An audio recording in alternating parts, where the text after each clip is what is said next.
সংবাদপত্রের জন্য আপনাদের জন্য লড়াই করেছি। আমিও আইসিডি দপ্তরের মন্ত্রী ছিলাম। প্রতিনিয়ত আপনাদের অ্যাক্রেডিটেশন কার্ড, সাংবাদিকদের সেখানে হেলথ ইন্স্যুরেন্স, আমাদের সাংবাদিকদের কোয়ার্টার, আমাদের সাংবাদিকদের বা সংবাদপত্রের গ্রেডেশন, সংবাদপত্রের অ্যাডভার্টাইজমেন্ট রেট বৃদ্ধি, সেগুলোকে নিয়ে ওনারা বরাবরই সেখানে সরব ছিলেন। মুখ্যমন্ত্রীর সঙ্গে, আইসি দপ্তরের মন্ত্রী যখন আমি ছিলাম, আমার সঙ্গে কথা বলেছি এবং আমরাও চেষ্টা করেছি যারা এই পেশার সঙ্গে, একটা নোবেল পেশা প্রফেশন সঙ্গে আপনারা যুক্ত রয়েছে, আপনাদের পাশে দাঁড়িয়ে আপনাদের মনোবল বৃদ্ধি করার জন্য। আজকে সংবাদ মাধ্যম বা সংবাদপত্রের পরিধি বৃদ্ধি পেয়েছে।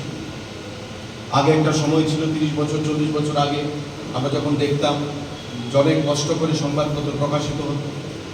আজকে অত্যাধুনিক মেশিনে আপনাদের যারা ফটোগ্রাফাররা আছেন, আপনাদের ফটোগ্রাফি, আপনারা বহুমূল্যবান ফটোগ্রাফ যেটা দিচ্ছেন, সেগুলো সুন্দর ঝকঝকে মেশিনে ছাপিয়ে জনতার কাছে সেগুলো পেশ করা হচ্ছে, বহির্রাজ্যে পাঠানো হচ্ছে এবং সোশ্যাল মিডিয়া একটা বিরাট ভূমিকা সেখানে পালন করছে।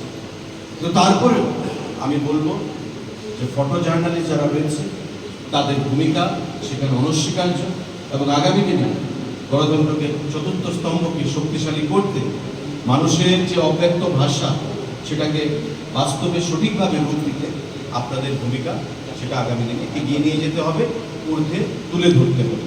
আজকে এই ফটো জার্নালিস্টের যে ডে, আমাদের ফটোগ্রাফি দিবস, এই দিবসে এই মঞ্চ থেকে আমি সেটাই আশা রাখবো। আমি আমার বক্তব্যের মাধ্যমে আমাকে আমন্ত্রণ করা